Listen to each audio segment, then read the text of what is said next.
There's no feeling more intense than starting over. If you deleted your homework the day before it was due, as I have, or if you left your wallet at home and you have to go back after spending an hour in the commute. If you won some money at the casino and then put all your winnings on red but it came up black.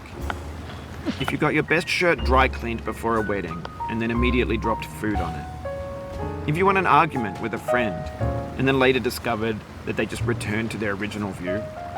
Starting over is harder than starting up. If you're not ready for that, like if you've already had a bad day, then what you're about to go through might be too much. Feel free to go away and come back. I'll be here.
There's no feeling more intense than starting over.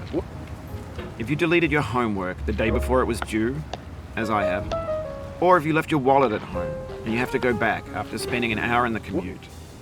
If you won some money at the casino and then put all your winnings on red but it came up black. If you got your best shirt dry cleaned before a wedding and then immediately dropped food on it. If you won an argument with a friend and then later discovered that they just returned to their original view. Starting over is harder than starting up. If you're not ready for that, like if you've already had a bad day, then what you're about to go through might be too much. Feel free to go away and come back. I'll be here. Alright, thanks for coming with me on this trip. I'll understand if you have to take a break at any point. Just find a safe place to stop and quit the game. And don't worry, I'll save your progress, always, even your mistakes. This game is a homage to a free game that came out in 2002, titled Sexy Hiking. The author of that game was Jazor, a mysterious Czech designer who was known at the time as the father of B games. And B games are rough assemblages of found objects. Designers slap them together very quickly and freely, and they're often too rough and unfriendly to gain much of a following. They're built more for the joy of building them than as polished products. In a certain way, Sexy Hiking is the perfect embodiment of a B game. It's built almost entirely out of found and recycled parts, and it's one of the most unusual and unfriendly games of its time. In it, your task is simply to drag yourself up a mountain with a hammer. And that act of climbing, in the digital world or in real life, has certain essential properties that give the game its flavor. No amount of forward progress is guaranteed. Some cliffs are too sheer or too slippery, and the player is constantly, unremittingly in danger of falling and losing everything. Anyway, when you start sexy hiking, you're standing next to this dead tree that blocks the way to the entire rest of the game. It might take you an hour to get over that tree, and a lot of people never got past it. You prod and you poke at it, exploring the limits of your reach and your strength, trying to find a way up and over. And there's a sense of truth in that lack of compromise. Most obstacles in video game worlds are fake. You can be completely confident in your ability to get through them once you have the correct method or the correct equipment or just by spending enough time. In that sense, every pixelated obstacle in sexy hiking is real. The obstacles in sexy hiking are unyielding, and that makes the game uniquely frustrating. But I'm not sure Jazzuo intended to make a frustrating game. The frustration is just essential to the act of climbing, and it's authentic to the process of building a game about climbing. A funny thing happened to me as I was building this mountain. I'd have an idea for a new obstacle, and I'd build it, test it, and it would usually turn out to be unreasonably hard. But I couldn't bring myself to make it easier. It already felt like my inability to get past the new obstacle was my fault as a player rather than as a builder. Imaginary mountains build themselves from our efforts to climb them, and it's our repeated attempts to reach the summit that turns those mountains into something real. When you're building a video game world, you're building with ideas, and that can be like working with quickset cement.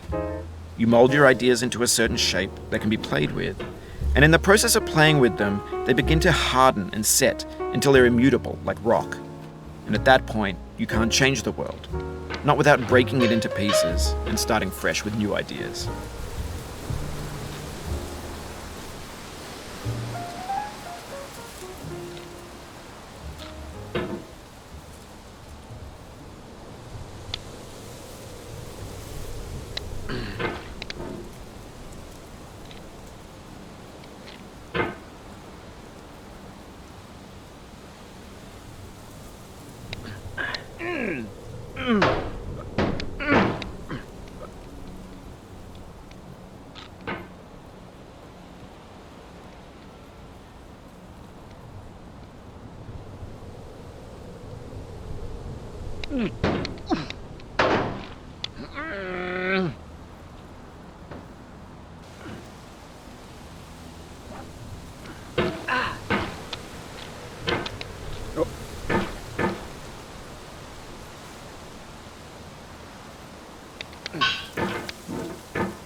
You've done this part before. You know it's possible.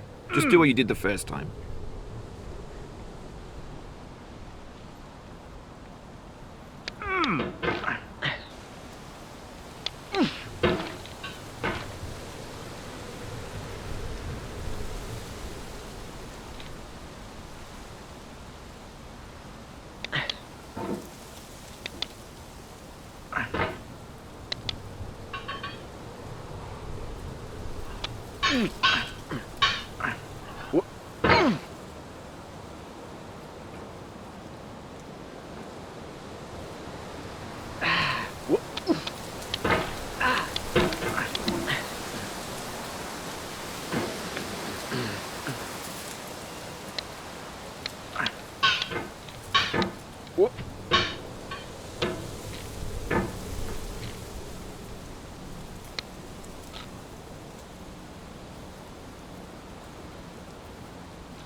Oh, you just lost a lot of progress.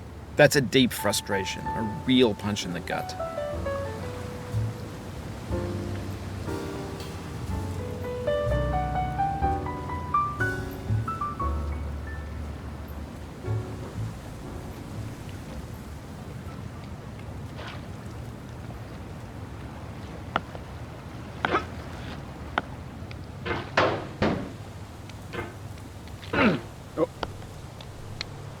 Oh no.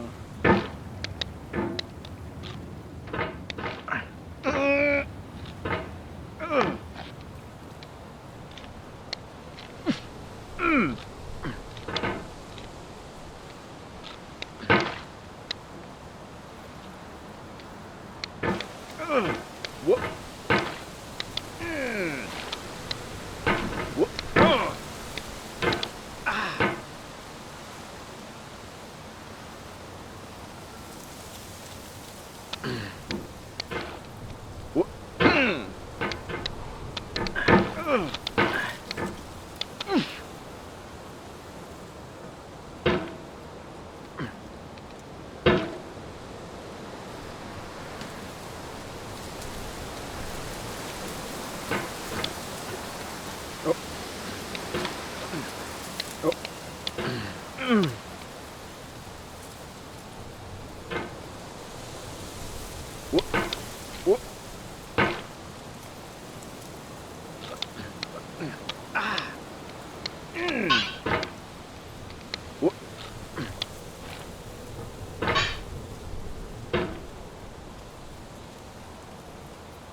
Ah.